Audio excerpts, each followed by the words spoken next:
আচ্ছা, তোমরা কি জানো যে আজ থেকে লক্ষ লক্ষ বছর আগে মানুষ কিভাবে পৃথিবীতে বাস করত? আজকে আমরা সেই কথাই জানব। আগের ভিডিওতে আমরা ক্লাস 7-এর পাল বংশের ইতিহাস সম্পর্কে পড়েছিলাম। আজ আমরা পড়ব ক্লাস 5-এর প্রস্তর যুগ সম্পর্কে। আজকের ভিডিওতে আমরা পড়ব প্রস্তর যুগের ভূমিকা, প্রস্তর যুগের প্রকারভেদ এবং প্রস্তর যুগের গুরুত্বপূর্ণ নিদর্শনগুলো কি কি ছিল সেগুলো সম্পর্কে। তাহলে চলো দেরি না করে শুরু করা যাক। প্রস্তর যুগ কাকে বলে? ধাতুর ব্যবহার শুরু হওয়ার আগের সময়কালকেই বলা হয় প্রস্তর যুগ। প্রস্তর যুগের সূচনা হয়েছিল প্রাগৈতিহাসিক যুগে। প্রস্তর যুগ ছিল মানবজাতির বিকাশের প্রাচীনতম একটা যুগ। এই যুগে মানুষরা ধাতুর ব্যবহার জানতো না এবং তারা পাথরের তৈরি অস্ত্র ও পাথরের তৈরি বিভিন্ন জিনিস ব্যবহার করত।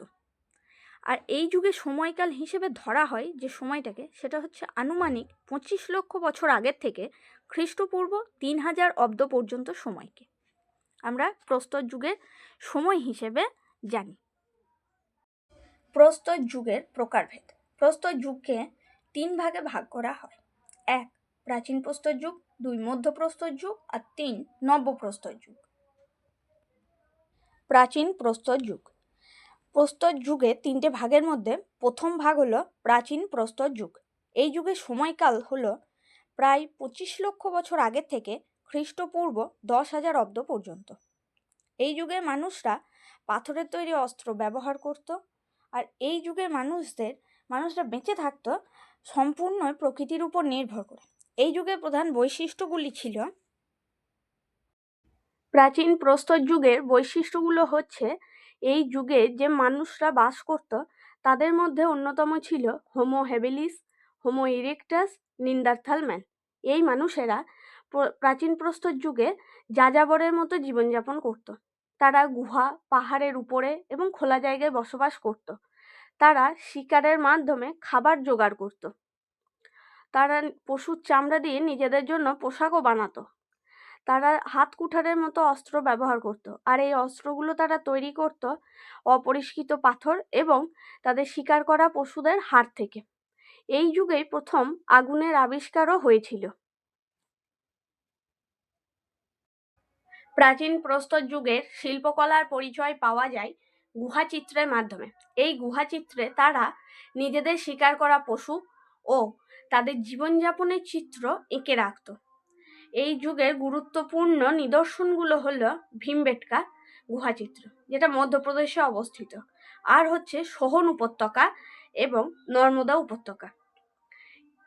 এই গুহাচিত্রগুলোর মাধ্যমেই আমরা প্রাচীন প্রস্তর যুগের নিদর্শন। এবার আমরা পড়ব মধ্যপ্রস্তর যুগ সম্পর্কে।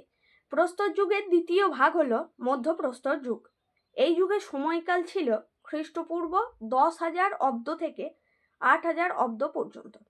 এই যুগের বৈশিষ্ট্যগুলি হলো, 1 নম্বর হচ্ছে, এই যুগের মানুষদের জীবনযাপন পদ্ধতিও আস্তে আস্তে উন্নত হচ্ছিল। এই যুগের মানুষদের শিকার পদ্ধতি প্রাচীন প্রস্তর যুগের মানুষদের তুলনায় কিছুটা উন্নত ছিল। তারা আংশিকভাবে নিজেদের স্থায়ী বসতিও গড়ে তুলেছিল নদী, হ্রদ ও বনাঞ্চলের ধারে। তারা, এবার 2 নম্বর বৈশিষ্ট্য হচ্ছে, তারা শিকার করার জন্য আর আগের মতো বড় বড় পাথরের অস্ত্র ব্যবহার করতো না। তার পরিবর্তে ছোট ছোট ধারালো পাথরের অস্ত্র ব্যবহার করত। আর এই অস্ত্রগুলোকেই বলা হতো মাইক্রোলিথ। তাহলে এই অস্ত্রগুলোকে যদি বলা হয় মাইক্রোলিথ কাকে বলা হতো, তাহলে আশা করি উত্তরটা দেওয়া যাবে। তারা পাথরের অস্ত্রের পাশাপাশি তীর, ধনুক, বর্ষা ও ফাঁদের ব্যবহারও শিখেছিল শিকার করার জন্য। মাছ ধরার জন্য তারা বড়শির ব্যবহারও করত। 3 নম্বর বৈশিষ্ট্য হচ্ছে, মধ্যপ্রস্তর যুগের মানুষেরা পশুপালনও করত। তাদের প্রথম গৃহপালিত পশু ছিল কুকুর। তারা তাদের গৃহপালিত পশুর সাহায্যে শিকার করত। এভাবে গৃহপালিত পশু আর মানুষের সম্পর্কও গভীর হয়ে উঠেছিল। 4 নম্বর বৈশিষ্ট্য হচ্ছে, মধ্যপ্রস্তর যুগের শিল্প সংস্কৃতির উদাহরণস্বরূপ গুহাচিত্রগুলো আগের তুলনায় উন্নত হয়েছিল। তারা আগের মতো তাদের শিকার করা পশুদের চিত্র ও তাদের দৈনন্দিন জীবনের চিত্রের পাশাপাশি তারা নাচ ও সামাজিক জীবনের চিত্রও অঙ্কন করত। এছাড়াও তারা পশুদের হাড় দিয়ে অলংকার বানাতো। 5 নম্বর বৈশিষ্ট্য হচ্ছে এই যুগের মানুষেরা আগুনের ব্যবহার করত তাদের রান্নার জন্য, আর তারা আগুনের ব্যবহার করত বন্য পশুদের আক্রমণ থেকে নিজেদের বাঁচানোর জন্য।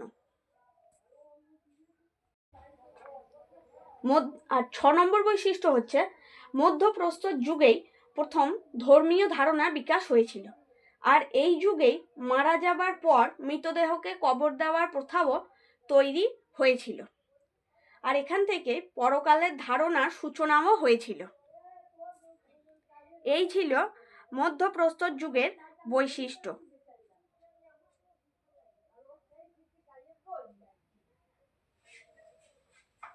মধ্যপ্রস্তর যুগের নিদর্শন আমরা পাই মধ্যপ্রদেশের ভীমবেটকা থেকে, উত্তরপ্রদেশের বেলান উপত্যকা থেকে, গুজরাটের লাঙ্গনাজ থেকে এবং মধ্যপ্রদেশের আদমগড় থেকে। এবার আমরা পড়ব নব্যপ্রস্তর যুগ। প্রস্তর যুগের শেষ ভাগ হলো নব্যপ্রস্তর যুগ। এই যুগের সময়কাল হলো খ্রিস্টপূর্ব 8000 অব্দ থেকে 3000 অব্দ পর্যন্ত। এই যুগ ছিল মানব সভ্যতার একটি অত্যন্ত গুরুত্বপূর্ণ সময়। এই যুগের বৈশিষ্ট্যগুলি হল: 1. নব্যপ্রস্তর যুগের মানুষরা এক জায়গায় দলবদ্ধ হয়ে স্থায়ীভাবে বসবাস করা শুরু করেছিল। এর ফলে গড়ে উঠেছিল গ্রাম, আর এভাবেই তাদের সামাজিক জীবন ও পরিবার ভিত্তিক সমাজ গঠন হয়েছিল। 2 নম্বর বৈশিষ্ট্য হচ্ছে নব্যপ্রস্তর যুগেই প্রথম কৃষিকাজের সূচনা হয়েছিল। তারা ধান, গম, যব ইত্যাদি ফসল চাষও করেছিল, আর খাদ্য সংরক্ষণ করার ধারণাটিও প্রকাশ পেয়েছিল এই যুগেই। 3 নম্বর বৈশিষ্ট্য হচ্ছে তারা গৃহপালিত পশু হিসেবে কুকুরের পাশাপাশি গরু, ভেড়া, ছাগল ইত্যাদি পশুকেও পালন করা শুরু করেছিল, আর এই যুগেই তারা দুধ ও মাংসের ব্যবহারও শিখেছিল। 4 নম্বর বৈশিষ্ট্য হচ্ছে নব্যপ্রস্তর যুগের মানুষেরা অমসৃণ পাথরের অস্ত্র ছেড়ে মসৃণ পাথরের অস্ত্র ব্যবহার করত। তারা নিজেদের দৈনন্দিন কাজের উন্নত সরঞ্জাম হিসেবে ব্যবহার করত কুঠার, বটি ও ছুরি।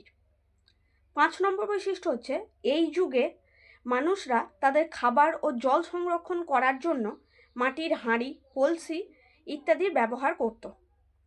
6 নম্বর বৈশিষ্ট্য হচ্ছে এই যুগের মানুষেরা পশুর চামড়া পরার পরিবর্তে পশুর লোম ও তুলা দিয়ে কাপড় তৈরি করেছিল, ফলে এই যুগের মানুষদের পোশাকের পরিবর্তনও হয়েছিল। 7 নম্বর বৈশিষ্ট্য হচ্ছে এই যুগে আগুনের ব্যবহার আরও উন্নত হয়েছিল। এই যুগের শেষের দিকে চাকার ব্যবহার শুরু হয়েছিল, আর এর পাশাপাশি বিনিময় প্রথারও শুরু হয়েছিল। তাহলে বিনিময় প্রথা কি? বিনিময় প্রথা হচ্ছে একটা জিনিসের পরিবর্তে আরেকটা জিনিস দেওয়া বা নেওয়াকে বলা হয় বিনিময় প্রথা। 8 নম্বর বৈশিষ্ট্য হচ্ছে মধ্যপ্রস্তর যুগের মতো এই যুগেও মৃতদেহকে কবর দেওয়া হতো। এছাড়াও এই যুগের মানুষরা দেবতা ও প্রকৃতির পূজা করত সামাজিক আচার ও অনুষ্ঠান মেনে। এই ছিল নব্যপ্রস্তর যুগের বৈশিষ্ট্য। নব্যপ্রস্তর যুগের নিদর্শন আমরা পাই পাকিস্তানের মেহেরগড় থেকে, কাশ্মীরের বুরজাহন থেকে, বিহারের চিরান্দ থেকে, আর উত্তরপ্রদেশের কোলডিহাওয়া থেকে। তাহলে আমরা আজকে যেটুকু আলোচনা করলাম সেটা সংক্ষেপে হলো: প্রাচীন প্রস্তর যুগের মানুষ শিকার করে খাবার সংগ্রহ করত। মধ্যপ্রস্তর যুগের মানুষ আগুনের ব্যবহার করত রান্না করা ও বন্য পশুদের হাত থেকে নিজেদের রক্ষা করার জন্য, আর নব্যপ্রস্তর যুগের মানুষ চাষাবাদ করা শুরু করেছিল ফসল ফলানোর জন্য।